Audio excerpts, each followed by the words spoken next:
इस नमस्कार मित्रों, स्वागत है आप सभी का रूट्स ऑफ इंडिया चैनल पर।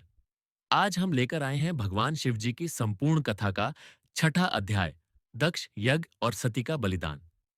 ये अध्याय शिव जी और सती के विवाह के बाद की उन घटनाओं को दर्शाता है जो सृष्टि के इतिहास में एक अत्यंत पीड़ादायक मोड़ लेकर आईं। आइए जानते हैं वो कथा जो भगवान शिव जी को विनाश और वैराग्य के मार्ग पर ले गई। शिव जी और सती का विवाह पूरे ब्रह्मांड के लिए एक अद्भुत और दिव्य घटना थी। परंतु इस मिलन को सती के पिता दक्ष प्रजापति कभी स्वीकार नहीं कर पाए। दक्ष स्वयं को ब्रह्मा का पुत्र और श्रेष्ठ प्रजापति मानते थे। उन्हें शिव जी जैसे सरल, निराकार, सांसारिक नियमों से परे रहने वाले योगी का दामाद बनना अपमानजनक लगा। सती दक्ष प्रजापति की पुत्री और ब्रह्मा की पोत्री थीं। उन्होंने कठोर तपस्या के बाद भगवान शिव जी को पति रूप में प्राप्त किया। दोनों का विवाह ब्रह्मांड की सबसे दिव्य घटनाओं में से एक माना जाता है। लेकिन यह विवाह दक्ष प्रजापति को कभी स्वीकार नहीं हुआ। समय बीतता गया। एक दिन दक्ष ने एक विशाल यज्ञ का आयोजन किया और सभी देवताओं, ऋषियों और राजाओं को निमंत्रण भेजा। परंतु भगवान शिवजी और सती को नहीं बुलाया। जब सती को यह समाचार मिला तो उन्होंने अपने पति शिवजी से यज्ञ में जाने की इच्छा प्रकट की।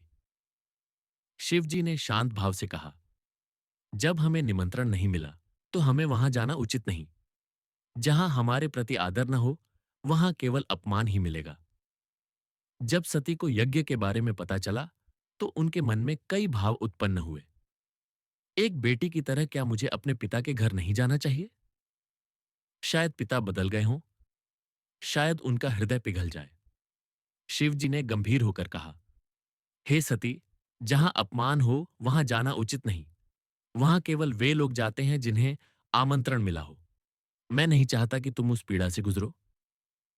परंतु सती का हृदय विचलित था।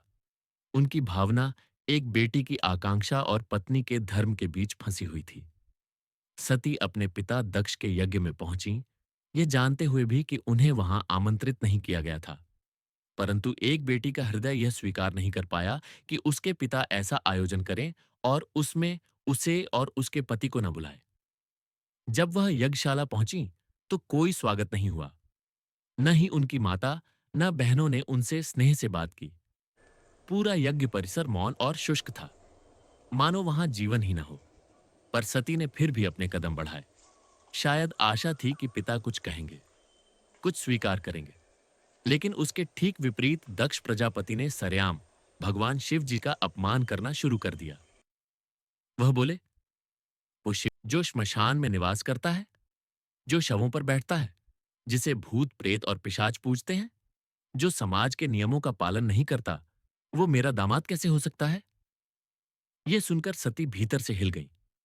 यह केवल उनके पति नहीं, उनके आराध्य शिव जी का अपमान था।